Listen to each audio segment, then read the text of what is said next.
All right. Everyone!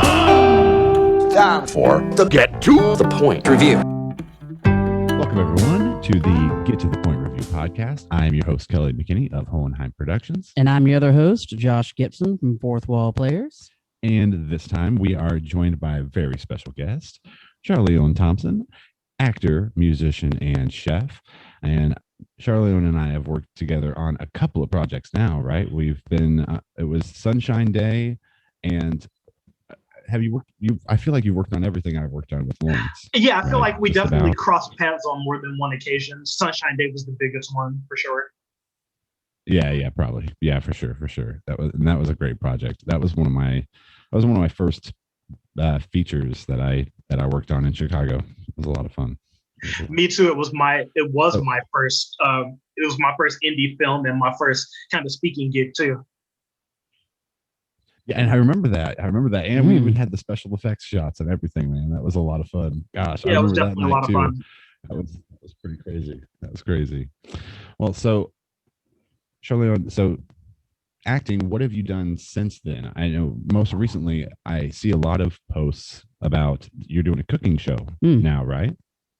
I am. I started working on my culinary degree a couple years ago. Just part-time at Moraine Valley College, in between filming and working. And I'm about 2 classes away from my culinary degree. Obviously, the pandemic slowed things down, quite a bit. Yeah. Oh, yeah. So I kind of lost a year there.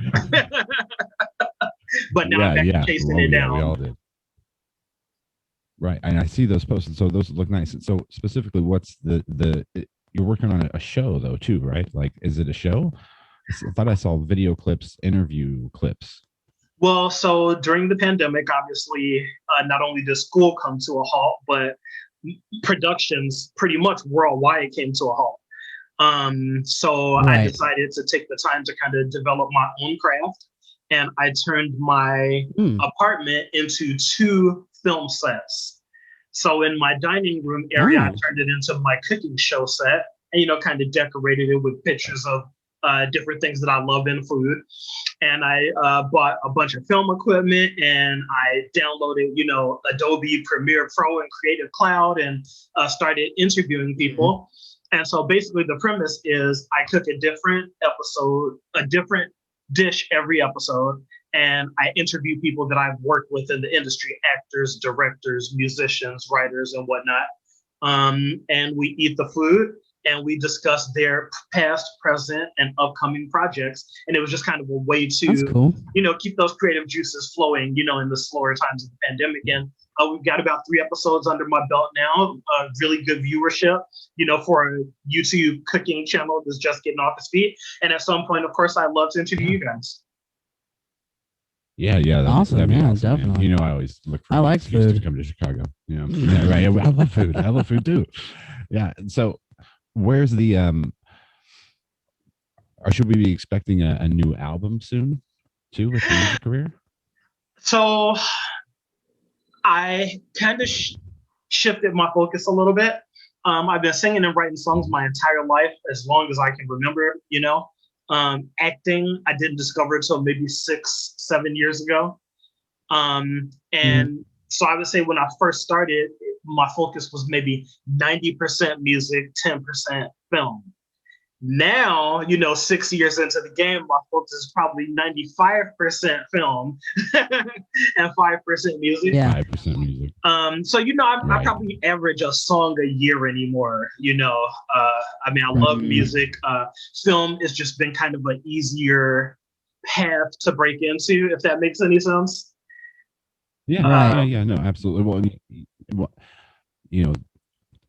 I remember the tracks that you were releasing a few years back. They were great, man. I love R&B anyway, so I was all about sharing. He does love R&B. Well, I did get a chance to do another project with Lawrence Wallace, who directed Sunshine Day, where we first met, and he did a indie film called Pieces of David, and I had one of my songs on his soundtrack. Yeah, I thought we had worked together on Pieces of David. I was director of photography on that one. Oh, perfect. And I played Yeah, Mutant. he Yeah, used one of my played songs Mutant. in one of the sequences where the guy was getting chopped up by his girlfriends. Okay. Oh, Awesome. okay, gotcha. And I remember that. I remember that song in the film too. That's awesome. Okay, Yeah. sweet, awesome. Well, so music only barely flows into this because the name of the recent movie that we are reviewing is Boogie. Booger. Boogie, which really confused me. It wasn't until like even 15 minutes through the film when I was like, oh, his name is Boogie. Okay, I get it. Okay, gotcha. This guy's Boogie. All right. Okay. Right. We can dig it. Yeah. So, as you all know here, we always start off by reviewing a recent movie. Like I said, we chose Boogie 2021. And who do we want to start off with? Josh? I don't even remember what I wrote, so we could start off with me. Josh, let's see. Let's see. What did you think All about right. Boogie 2021? So last night, Josh thought about Boogie. My get to the point review is I'm working on it. I just can't read well. Okay. All right. You can turn that microphone. I'm good. Okay. I think it's pronounced Huang. Eddie Huang. Yeah. Eddie, Huang. Eddie Huang has dreams of continuing his dad's sports legacy by breaking into basketball. In so doing, he's torn between reality and his dreams to be an NBA star. His mother is not the nicest woman in the world. This is true. This is very true. And mine didn't fall too far from that. So basketball and acting is not fun in Boogie, and awkward line delivery pulls from the deeper subtext, and the message is lost.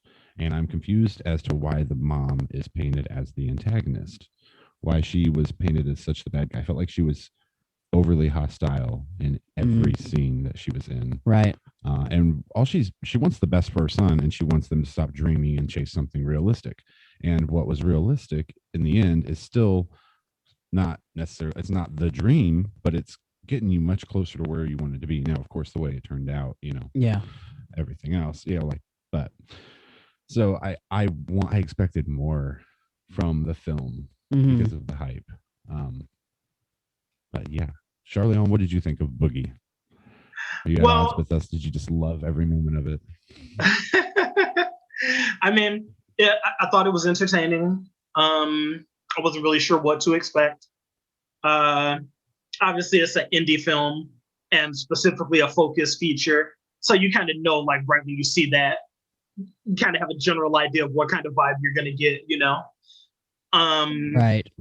So I felt like it was I felt like it was very entertaining. It definitely, like, the rhythm of it was definitely, unusual. But it's an indie film once again, so the rhythm isn't going to be exactly Hollywood, and it's not supposed to be.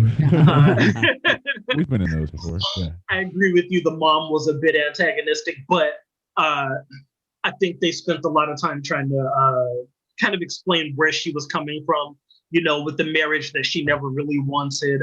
And then trying to make the best out of that, especially, like you said, when it came to her son and just wanting the best for him. So, maybe some of the choices around that were different. But if I had to sum it up, I would say it was entertaining. It was it was an entertaining indie film, Okay. It kept my attention. Yeah. It kept my attention. I wasn't like zoning out. That's for sure. I mean, I like basketball movies.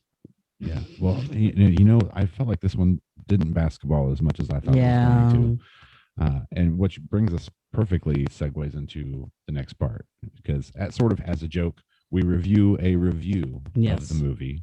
And this time we took a look at New York Times review by Teo Bugbee. And I thought it was a great interpretation of the framing in this review. Okay. That highlights a part of the film that I missed due to, like, the bad acting and kind of awkward line deliveries. But I couldn't disagree more with his opinions about the basketball choreography. He was praising the basketball choreography. Yeah, I remember reading that. Yeah. And it wasn't until the very end that I saw semi-impressive basketball choreography, because before that, all of the basketball scenes were these, like, quick Marvel cuts. Like, they don't want you to see the action, and, like, we're just seeing people fall down, and then all of a sudden it's crowd reaction. And we didn't get enough time. We didn't spend enough time with Boogie in those scenes. I was never convinced he was a good basketball player through the whole movie. We never saw any of that. Right. And after chasing a scholarship so hard for a year, what do we have to prove that with Charlemagne turning him down? You know what I mean? Like, come on. Yeah. So like that was what they could have stressed to me.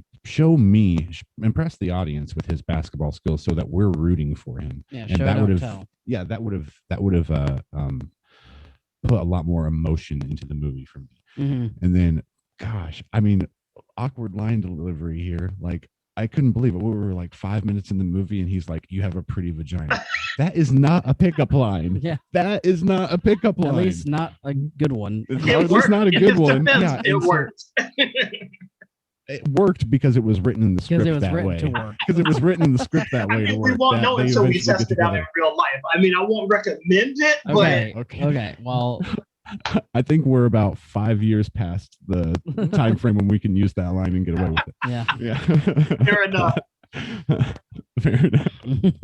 Oh yeah. So what did you think of the review? My get to the point review on Teo Bugbee. I didn't think they delved too far into the plot. It was a short movie. But they were pretty on point with the underdeveloped supporting cast. I thought overall the synopsis was lazy. Yeah, we'll see. And that was another thing that I found interesting. A lot of the supporting actors I felt outshined the lead actor. Like, I mean, the woman who played the love interest, she was fantastic. Right. Like her, like there were very few awkward line deliveries from her. And it's really just because the writing is kind of all over the place. We're constantly shifting focus in the conversations. And so like that was disorienting. But other than that, I think that Teo was talking more like not so much like middle characters or like mid characters. I think he meant more like other basketball players, things like that. Like they were very generically written. Like his best friend. Yeah. Mm-hmm. Right. Yeah. That was what I meant. I didn't mean like the mom and the girlfriend and all that stuff. But I was just giving props where props were due. Fantastic. Some of that acting really shone. That's my favorite thing to do in independent films like that is look for the people who like outshine everyone else. It's like, oh, well, they belong somewhere else. Yeah, well, and like what he was saying about the framing, I didn't even think about it. How at first I was confused about the framing because we have a lot of really big wide shots where everything was in focus, and then we have these tight squanchy shots and going back and forth. Like when he said that it was we as the camera were basically Boogie's like frame of mind in the review. Then it like made sense. Like it was like, oh, you know what? Like, okay, because he's unfocused, you know what I mean? And everything else, that's why everything's in a wide shot. That's why you know what I mean? Or when it's squanchy, it's because he's dealing with an internal battle. Yeah. And it was like, okay, so at least the framing was inspired. Like at the very least, the framing was inspired. The problem is that the framing shows how boring Boogie is, you know what I mean? Like mentally, you know what I mean? Like, like it's like this dude's, kicking rocks, man. But yeah, I mean, that was how I felt about the review. It definitely brought to light the best parts of this movie, though, for me when I read the review. What did you think, Charleone? I mean, I agree with a lot of what you guys said. I felt like his review, much like the movie, his review was kind of all over the place in a way. I felt like at the end, it wasn't until like the last line of his review that it kind of brought it home for me. And I think his last line said something to the effect of, it was an entertaining movie, but it didn't quite hit the mark of kind of what you would expect in a Hollywood-esque, movie. For the silver screen. Yeah. Yes. And I thought that was a pretty good, that was like that one-liner was a pretty good, like he could have just said that and that would have been acceptable. And that would have been a good review of the movie. Yeah. And I definitely agree with some of what you guys said about, kind of some of the other characters, like, and to be fair, there were a lot of more established actors, featured throughout. Absolutely. Like the guy who played the coach. I've seen him in a few things. I think he was in SWAT, which is one of my favorite, kind of action movies. And the main star was kind of unknown. Right. Yeah. Absolutely. Yeah. You're right. And what was interesting about watching the acting in there is for the main character, and apologize that I didn't write down his name. Eddie. No, Eddie Huang is the Eddie Huang's the director, and he played Uncle Jackie in the film. He made cameo as Uncle Jackie. That's not Eddie Huang. No, the main actor in it. It was like watching my acting in independent films. You're either trying too hard to put emotion into the scene, or you're trying too much to be casual, and they both come off odd in high def film. You know what I mean? They both come off awkward. It's either an awkward line delivery and it feels too forced, like I'm not really feeling it, but I'm gonna show my faces. You know what I mean? Like, or you're just way too relaxed. You're trying to play it too cool, and nothing comes across, and your lines all of a sudden don't matter, and that made it hard to watch, especially with his father. You know, the guy playing his father was a really strong actor as far as like charismatic. You know what I mean? Like when he's talking about the tennis game and everything, it's like I feel like we should have felt that, but they portray him as such a slimy person. We don't know what to take seriously, like as, you know, he's actually wise, or what's like this is just a gangster. You know what I mean? Right. It was so confusing. Whereas in The Irishman, you always took all of the characters seriously. You knew when they were joking, when they were supposed to be coming across serious, like just in, you know, the difference in, like you said, Charleone, like when it didn't really hit the mark for what you want for the big screen. You know what I mean? For what and then too, I to that point, I also found it unique in this movie that the use of the foreign language. I've never seen a film, independent or otherwise, that the way they incorporated the other language into it, it was very unique. Like usually with a film like that, you'd expect to see all foreign language and subtitles, or all English with the hint, but this was fairly laced throughout the entire movie. I've never seen that. Yeah, especially when the mom talked. That was crazy to me, like, because I had trouble, like all of a sudden I would hear a sentence in English and then the subtitles would pop up because she'd be speaking in Chinese and in Mandarin. And what was interesting as well is that for whatever reason, when I first started watching the movie, I thought they were Vietnamese. I don't know why. And then they were talking about China. I was like, okay, so they're Chinese. So okay, all right, because there's a difference. There's definitely a difference. And like just like what they said with the Taiwanese beer, it's like it's complicated, right? Because it's a territory of China. They're not supposed to be their own independent country, and China doesn't like if you say they are. You know, they get kind of like, hey, I guess.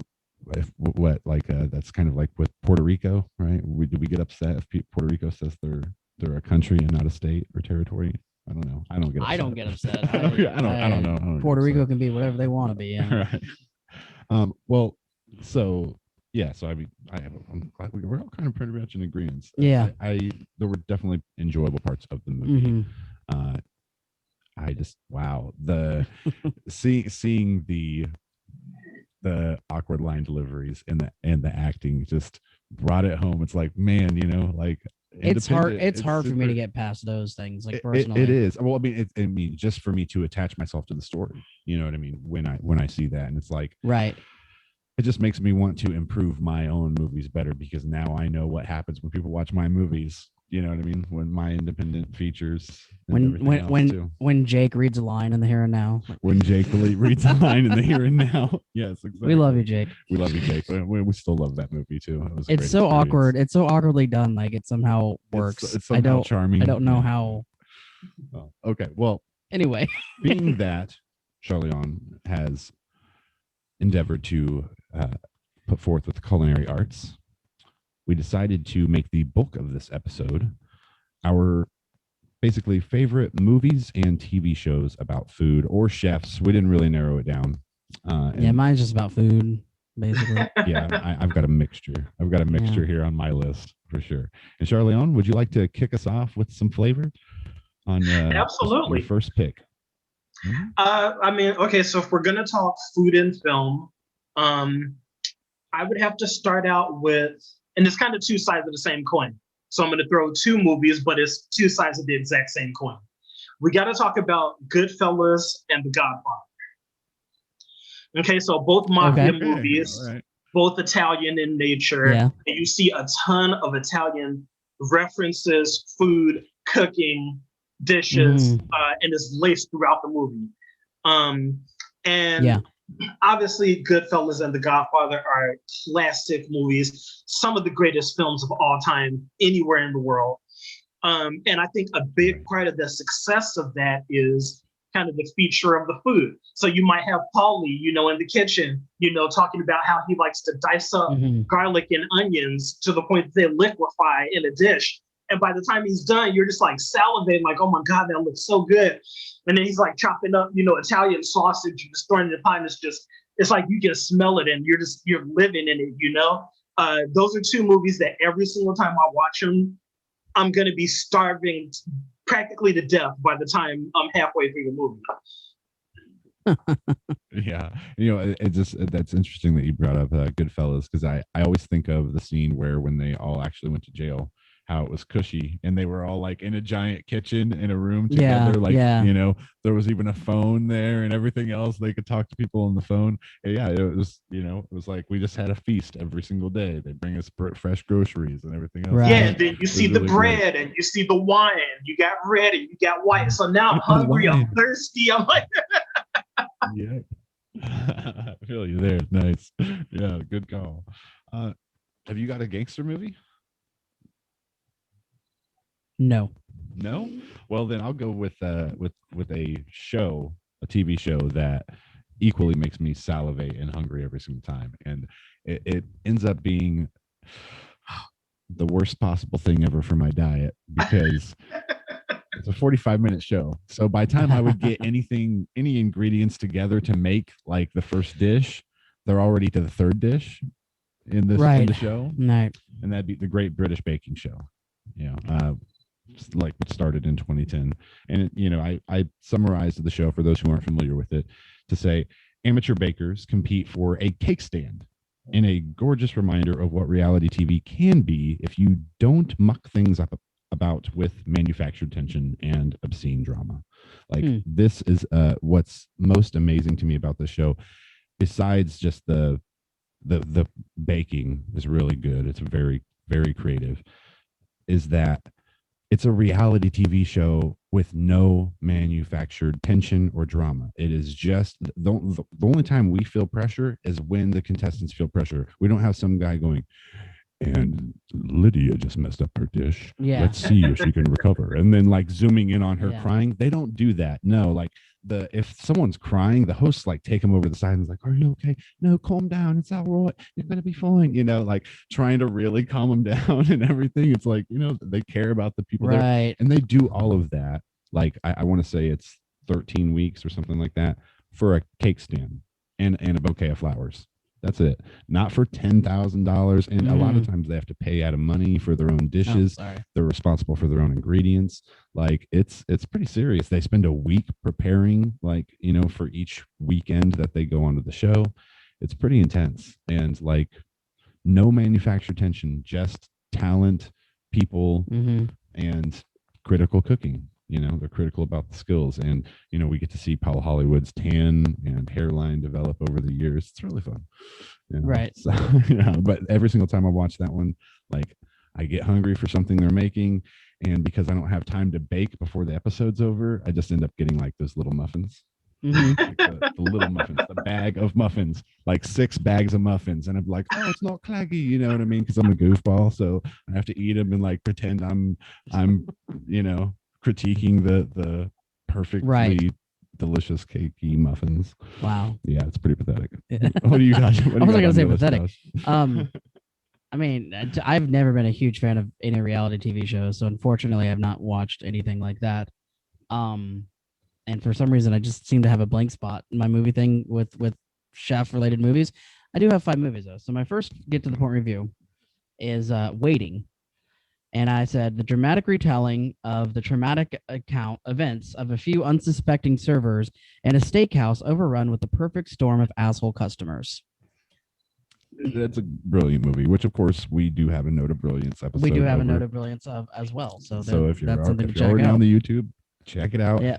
The only, that one slides under the radar because when we first had it up, I had because there's so many references to penises. Yes. I had the 18 plus.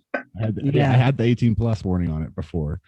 So that's why it had so few views. Go like it up now. I removed the 18 plus, but you can hear the word penis a million times if you want. Do it. do it.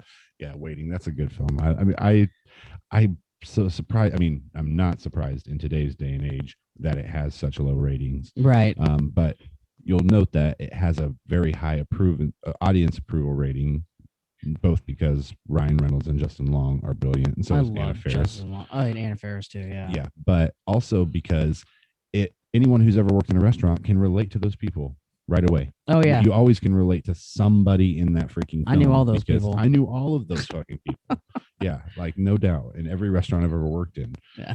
So yeah, it's like it's realistic, but there's also a key to that. You know, everyone wants to spin it to be offensive, right? But the thing is that all of those people in there get along. They all operate like a family, and that's why it's not inappropriate. They all understand each other's relationship and where those boundaries are. You know what I mean? It's like the same jokes wouldn't have went to tit grabbing or something like that. Yeah, you know what I mean? It's not yeah. grab ass. You know what I mean? Like there's still appropriate boundaries. You just have to know who you're dealing with. Right. Yeah. You know what I mean? In those sorts of situations. And they did the perfect thing by having the new guy come in and kind of having witness all of it. Yeah. He becomes our introduction to this, to the establishment. Yeah, that's a good call. It's a good call. That's a great movie. It's that's a classic, hilarious, flawless movie. Everybody in it, I believed every character. I think the new guy was it John Francis Daly, who's just brilliant in everything he's in. Yeah. Louis Guzman, who's amazing. You know, everybody in that movie was just awesome. Yeah. It was Latinx actors. When I brought up Luis Guzman, I brought up Waiting because I'd already used Count of Monte Cristo. That's when I knew I brought up Waiting on one of my lists before. We've talked about Waiting in a previous episode too. Well, it's funny you mentioned the Count of Monte Cristo. Like, you just blew my mind because that's on my list. And the Count of Monte Cristo is my absolute favorite movie of all time. It is very, very close to one of my favorite movies of all time as well. You're talking about the 2003 version, right? With Jim Caviezel and Guy Pearce. James Caviezel. Yes. Gosh, yes. My absolute favorite movie of all time for a million reasons. I mean, it has everything. You've got your action and your comedy, your suspense, and it's a thriller, and it's dramatic, and it's inspiring, and it's just everything you kind of want in a movie. But the reason it made my food list was because there's a scene where the Count of Monte Cristo has just saved the life of his young son, and he invites him to his castle, to have breakfast in the morning. And he signals, for the service, and they bring in these trays of like this fresh fruit and grapes and cheese and wine. And the young actor who plays Superman, his name escapes me at the moment. Henry Cavill? Yeah, Henry Cavill, who's like a teenager, in the movie.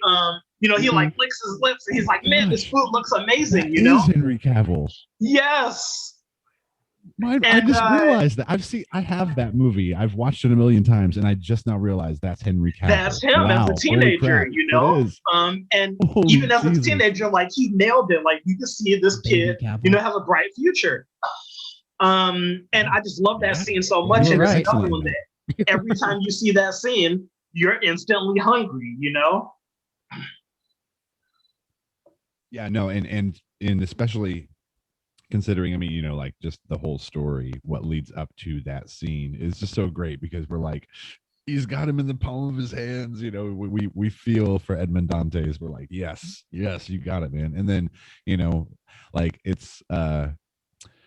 it's fun in the movie, whereas in the book, it's like that moment in the book is very calculated and manipulating. But when they do it in the movie, when Luis Guzman comes up and mentions the gold, it feels like so silly and fun. You know what I mean? Like, oh yeah, we just let that slip in front of him. Yeah, we just let that slip.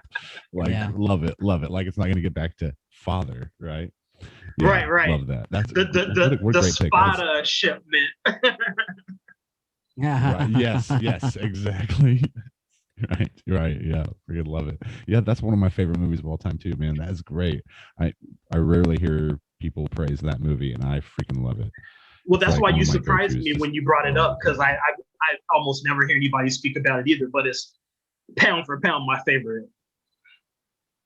I brought it up in training, and we had an episode of the podcast about training montages. Yep. And I brought up the Count of Monte Cristo as one of my favorite training montages when he's training to be a count in the prison. I love that scene from beginning to end. He's learning economics and math and everything, how to read. All the while, he's being taught how to sword fight and all by of the arts. another amazing actress. Well, I believe his name was By Richard another Harris. amazing- Yep, Yeah, Richard Harris. Yep, the original Dumbledore. The late, great, Yep, and a original genius, you know? He's amazing. He is, and like, and he is so perfect in that role too. Yeah. Like he's so the conviction, like you believe he's been in prison for forever. Like there's no doubt in my mind. Like he was not an actor before they got on set. He was in the prison. They came in the prison. He dug up through the floor. They were like, "We're going with it. Change the script." Like that's what happened. He's freaking amazing. Love him. God rest his soul. He's a great guy. Okay, so wait, then Count of Monte Cristo. That was next on your list, then, right? Yep, okay, absolutely. Back around to me. Back to you. All right. Well, I'll have to go with Chef from 2014, Jon Favreau, because it is a truly inspired film that explores the reality of fathering a severed home with a love of art and passion that shows up on screen. So for those of you who don't know, Chef 2014 is a movie that Jon Favreau, after doing all the Iron Mans and everything else, he felt that he was losing touch with why he got into film because of all these huge, big budget projects. He was like, I'm going to go film an indie film on my own. It ended up inspiring his love for cooking, which he's, always had, but then he got professional, culinary arts training for the film. And it's funny because I say it's truly inspired because he was leaving his busy career in large film to go do an indie film about a big time chef who left his big time career in, at a restaurant to start a food truck. You know what I mean? Like he literally lived the adventure of rediscovering his passion for film through a movie where he played a character who rediscovers their passion for cooking. Right. It's like, it's just one of those it's like fucking mind blown. You know what I mean? One of those, it's like, it's not Schrodinger's cat, but it's something close. Yeah. Sure it is. Sure, to just go with it. All right. It's a comedy show. We're just continuing on. But yeah, Chef. Have you seen that, Charleone? I haven't seen it. I've seen the previews. I'm a huge Jon Favreau fan. He's another one of those people that everything he touches, just gold. So I definitely am going to see that. He said, "Well, Daredevil." It's like, come on now. One mistake. I'm not blaming him for it. I'm just saying. It's the exception that proves the rule. It's the exception that proves the rule. All right. Fair enough. All right, Josh, what's next on your list? My next one is Julie and Julia. And my get to the point review on that one is Amy Adams proves that neither Meryl Streep nor Julia Childs has shit on her. Is that Jane Lynch? That's my whole review. that's your whole review. There we go. His name's right there. Okay. All right, fair enough. Julia. No, but seriously, it was really kind of interesting. She kind of set off to do, what is it like? She had cooked a Julia Childs recipe each day for a year. Was that what it was? No, she cooked more than one recipe a day because she did 500 and she did like 590. That's what it was. Yeah, she wanted to do the entire. She wanted to do the whole book or whatever in a year. In a year, yeah. No, it's a pretty inspiring movie. I thought it was interesting. What's amazing to me about this one is that it's a double biopic. Yeah, that's what's amazing to me about it. Is that it was a very clever way to tell the story. It was filmed very well. It's very. And Meryl Streep, God, you say, it's like. We know that review is a joke. Because Amy Adams shows that Meryl. I don't think so, man. Meryl Streep. Meryl Streep's a god. No, seriously. Meryl Streep's god. Yeah. But you know what? We should have a movie where she plays God. It would be fun. It'll happen. But it has to be cheesy. It'll be a musical. It'll be a musical. That's like all she does anymore is musicals. Yeah. Well, No, but that's a good one. I had that one on my list, but I had added in a different one because I knew you had that one. Yeah. All right, Charleone, what have you got next? Okay, well, since I haven't done a TV show yet, I'll throw kind of a strange one. Breaking Bad. So when you think about food, you don't typically, your go-to probably wouldn't be Breaking Bad, but me being the fat person that I am, Los Pollos Hermanos, the central restaurant where Gus Fring is the owner operator. It's a chicken place with a unique recipe for chicken with all kinds of herbs and seasonings and spices. And they even have sequences in there where they show like the commercials for Los Pollos Hermanos. And for some reason, it just looks really good. Like I want to taste Los Pollos Hermanos and see what it's all about, you know? And that's just my inner fat person. But every time I watch Breaking Bad, I end up freaking hungry. See, and I thought you were just going to make it a crystal meth. I was like, cook's meth. He's the cook. He's the cook, baby. He's the cook. You know, Walter White's the king chef in that film, in that series for sure. There is that aspect, sure. Right. Well, and you know,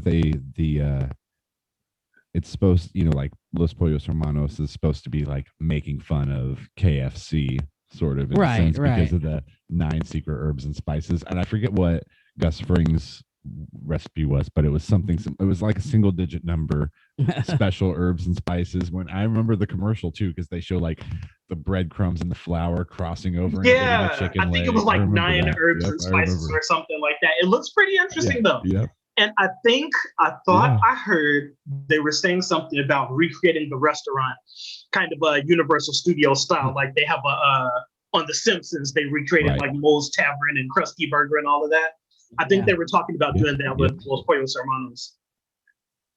Yeah, and I think they're talking about doing that, and they're going to do it in Albuquerque, right? As I think is what I heard. Is that I'll make the trip. Albuquerque. I know, yeah, so will I. You know, it was interesting. So the guy who did the movie Super Size Me, not too long ago, he did a documentary called Holy Chicken or whatever, where he opened up a fast food restaurant that used all natural chicken over in Ohio. And it's called Holy Chicken, and it's still like, you know, but what it was is like basically his attempt to expose all of the facade of the fast food industry, like all of these buzzwords that they use. Well, if you take a look at what the law says, they don't mean shit. Yep. Because free range chicken, all that means legally is that they have access to the outside, which means they can open a door and put a 3-foot space where they can go outside. The chickens will never go outside because chickens just don't fucking do that. And they're free range chickens now. Like all these buzzwords. It was kind of amazing. I still want to make that trip to Ohio just to go check out Holy Chicken. So I definitely go to Albuquerque for Los Pollos Hermanos. Yeah, for sure. You know, George Carlin had a pretty good bit about that too. He used to talk about all the buzzwords they use in advertising and how much BS it was. Yeah. Yep. And it's so right. And it's what's really a shame is for people to know this stuff. We have to either make a documentary about it, or we have to have a comedian telling us about it, right? In a basically an asshole way, in a pessimistic way, for us to even think about it. A lot of the times, that's what's really sad. But yeah, that's a great pick. Breaking Bad, one of my all-time favorite series. Love Vince Gilligan. Love Bryan Cranston. We've sung its praises 1.5 million times for sure. It's one of the best shows of all time, no contest. Yeah, no, for sure. I'd put it next to about anything and be willing to break it down and argue with anybody.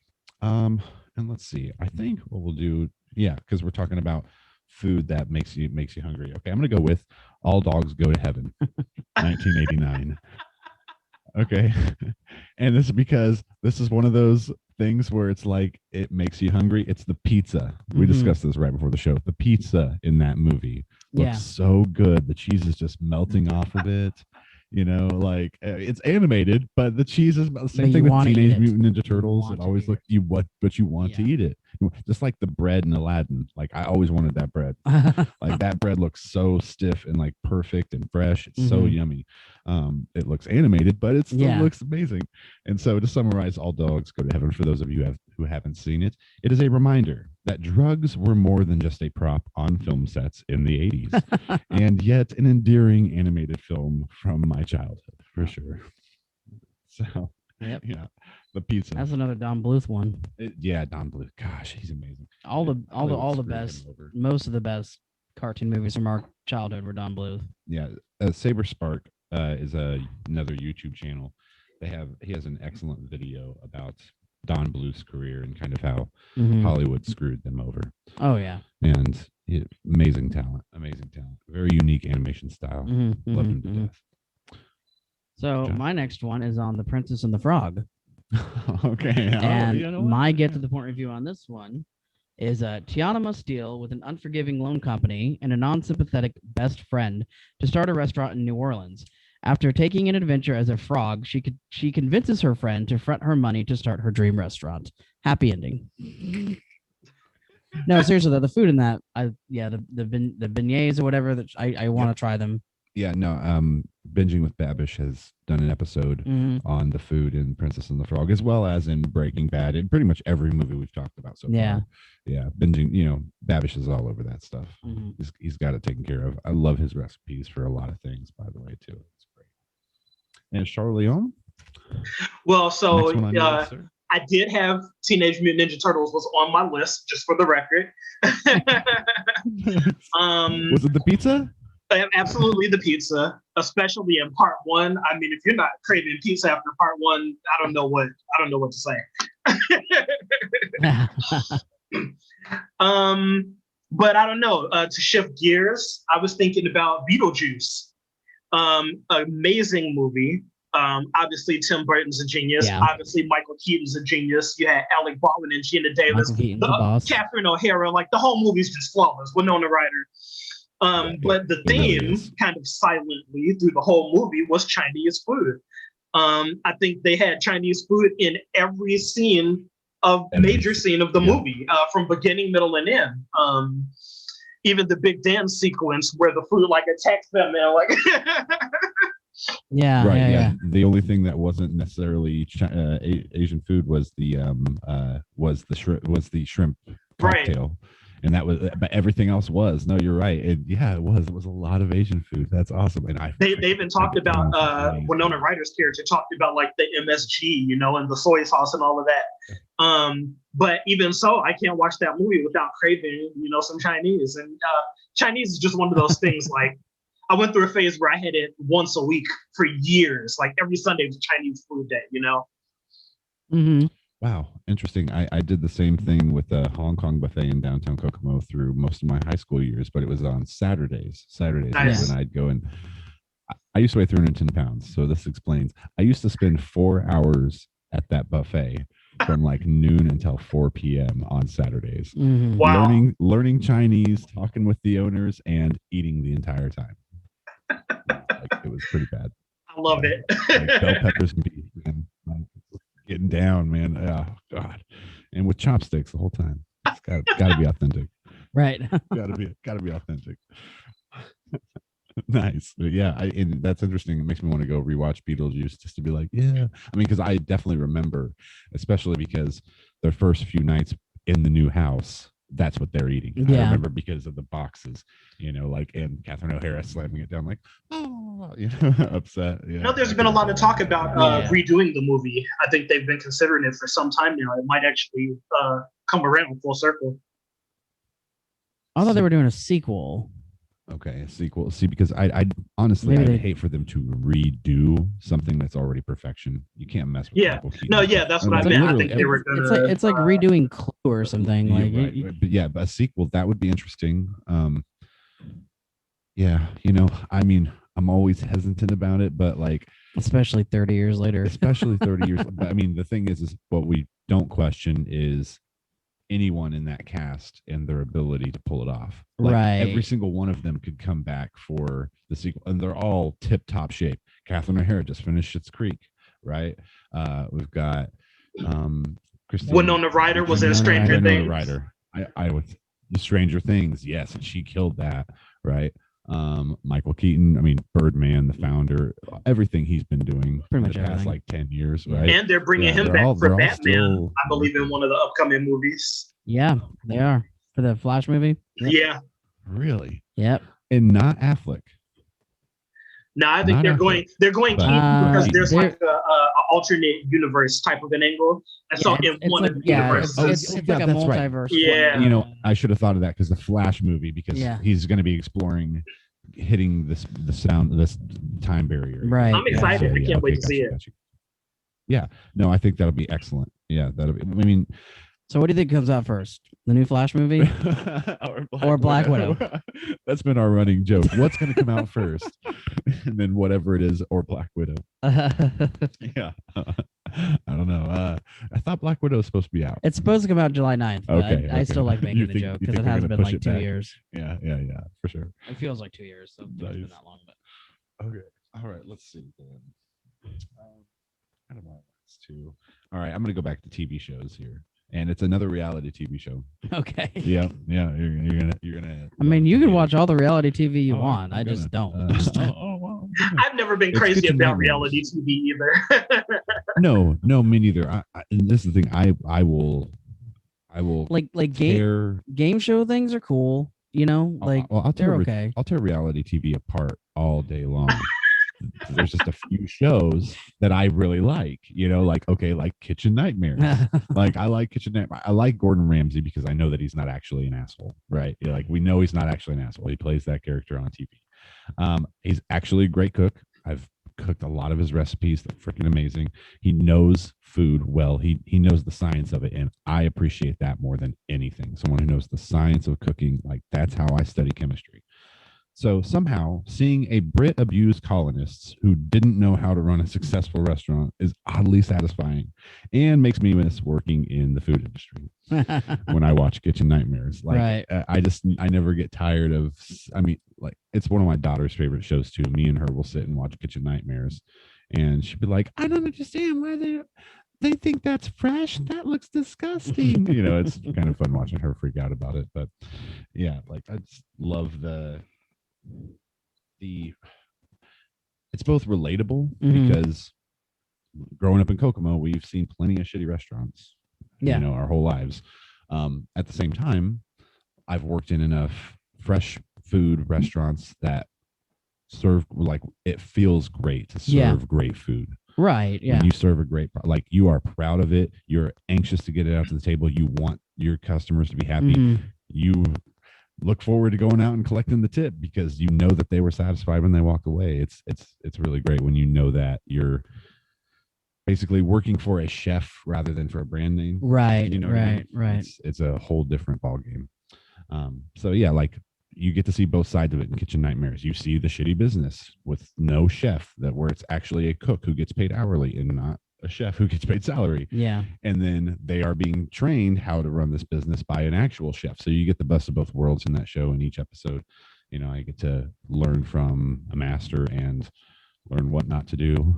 Kind of see how, hometown feels, kind of thing. Right. Yeah. Well, speaking of shitty restaurants, Okay. Mouse Hunt.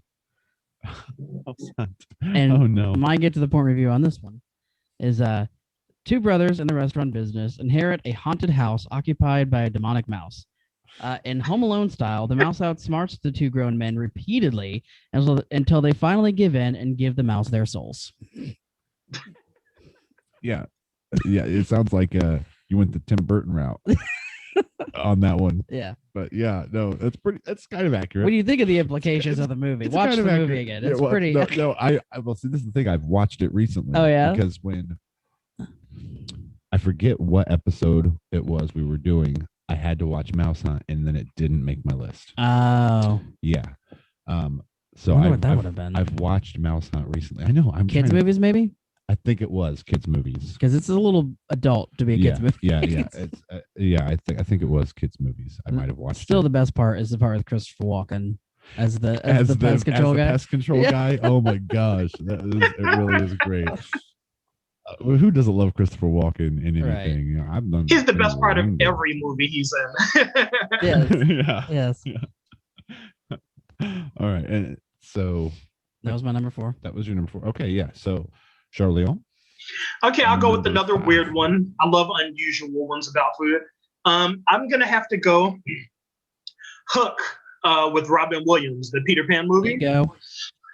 That was one of the ones I thought of. Well, I gotta mention the scene where they're sitting around the table and the kids are trying to get him to use his imagination, and he can't do it. Yep.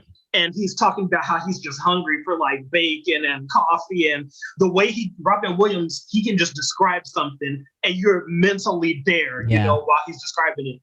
And then they have the big food fight, and you see like the giant turkey legs, and I've never made it through that movie without starving to death. Like it's just never happened. Yeah, that's giant turkey legs is definitely a weakness for me. Even in like if you see old like fantasy movies, where they're like eating that, like eating the big turkey leg. I'm always like, oh, I've had a big turkey leg in like a bowl of soup before, like medieval times, and they serve it with like this giant dinner roll. That shit was the bomb, man. Like, it's so like, like big ass turkey leg. I'm like, oh man, I want a big ass turkey leg. Yeah, yes. Sounds amazing. Totally fine. Yeah, for sure. All right. Okay, so it looks like my number 5 is going to be Chocolat.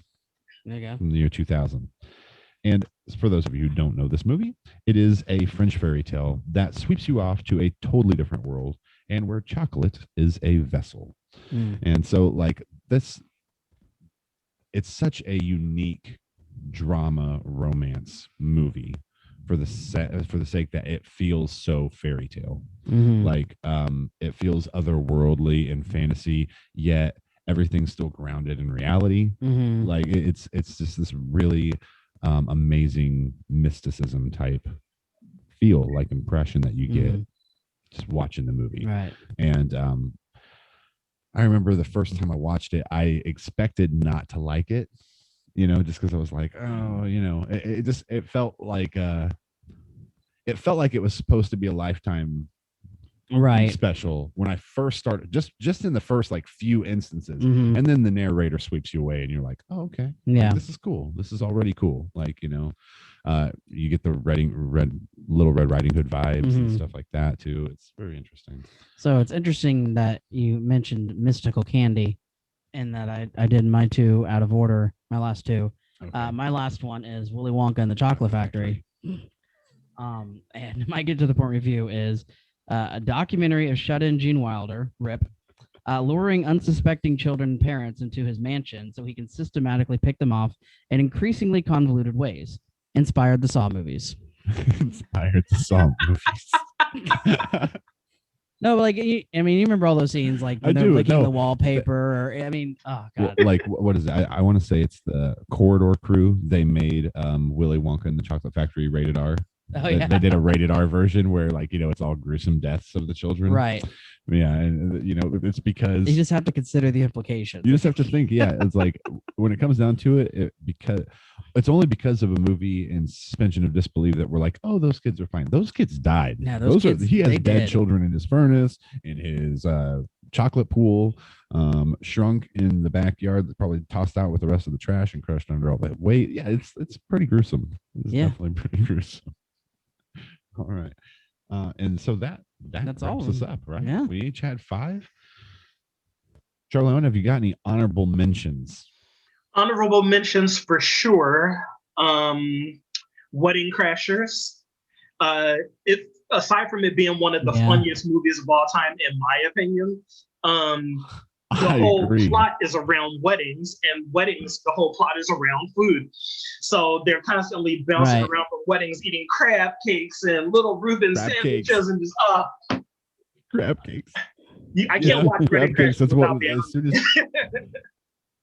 as soon as you mentioned Wedding Crashers, I was thinking about how Owen Wilson is stuffing the crab cake into Vince Vaughn's mouth, and he's like, like, my God, I love that. So they're perfect together. Like, if ever there was a gay couple that I wanted to be my best friends, it's Owen Wilson and Vince Vaughn. They're married, right? That's not what that movie's about. Okay. That's what the sequel's about. That's what the sequel's about. Yeah. 2020. Wedding Crashers is just a flawless movie. I mean, I love it.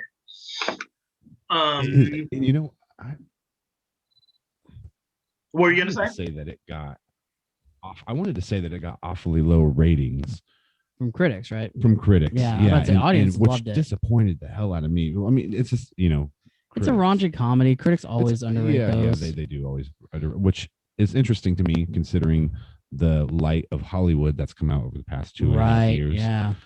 They want to critique raunchy comedies when they're living in one. Yeah. Except for there's no they comedy. laugh. Yeah, they lack the comedic effect. Yeah. Totally. So yeah, they're just straight up raunchy. So take it easy, critics. Yeah. Give us a break. At least we know what's fantasy. Not everything is Oscar worthy. Not everything is. This is true. Not every movie is supposed to win an Oscar. And it's also worth noting that most of the best movies that kind of survive the test of time, they aren't really appreciated in their time, you know? It's not till 5, 10, 20 years later, people are like, you know what? This is a flawless movie. Yep. I love people are finally giving Treasure Planet the love it deserves. Right. Like Treasure Planet. Now, hold on. Aren't they supposed to be remaking that or something too? They're talking about maybe making a live action remake of it. And I think that would be interesting. That one actually I think would work. Yeah, if they I mean, really they all work, they polish make the it money, CGI, but for me, right, yeah. No. You know? Right, but if they have the CGI polished on that with like the sets, I could see it being beautiful. You got to imagine Disney would, right? I mean, I hope so. I mean, but at the same time, there's still movies coming out where the CGI is cringeworthy for me. Not too many Disney movies, so I guess not. No, I guess Disney's definitely going out all on this. I mean, they're going to spend the money because they know they're making it back. Yeah, this is true. I guess so. All right. Well, if we can expect the best from anyone, I guess it should be Disney. All right. Well, anyway, so Charleone, that pretty much wraps up our program. I'd like to roll out the red carpet for you, sir. Anything you'd like our audience to know, what you've got coming up, let us know. Like, for instance, what is the name of your cooking interview show? It's called Cooking with Chef Leone. That's ChefLeone. You can find that on youtube.com/C/Cooking with Chef Leone. Or just go to YouTube and type in Charleone, CHARLEONE. I have somewhere in the neighborhood of 300 videos up on YouTube currently. So I believe there you can find anything, not just my cooking show. You can find links to my music and music videos. You can find links to scenes of TV shows and independent films that I've been in. Chicago PD, Chicago Fire, scenes on Empire. And upcoming, I'll be featured in an episode of Power, Book 4, Force, which is filming currently here in Chicago. And I'll be on the pilot episode, episode 1. Cool. That's awesome. All right, sweet. And so which social media is probably the best one for our audiences to follow you at to keep up to date on what's going on? If you want to see the video clips, YouTube is probably the best go-to. Instagram kind of consolidates it too. So if you go to Instagram and search Charleone, CHARLEONE, my Instagram page, you can just see everything, just kind of step by step, ABC 1, 2, 3. Gotcha. Okay. Nice. All right. Awesome. And if geek is the new chic, shouldn't that flow into your coffee drinking game as well? The selection of vintage, geeky, and cheeky mugs can be found on eBay, fulfilling occasions from fool to cool. To see our selection of mugs, click on the link in the description below to aid in an expressive drinking experience. And looking to start a podcast? Buzzsprout is hands down the easiest and best way to launch, promote, and track your podcast. With Buzzsprout, you'll get a great-looking website, audio players you can drop, detailed analytics, look to promote, and more. Tools to promote and more. Following the link in the show notes lets Buzzsprout know we sent you. Gets you a $20 Amazon gift card if you sign up for a paid plan and help support our show. Let's create something great together with Buzzsprout. Beautiful. And we will see you all, folks, next time.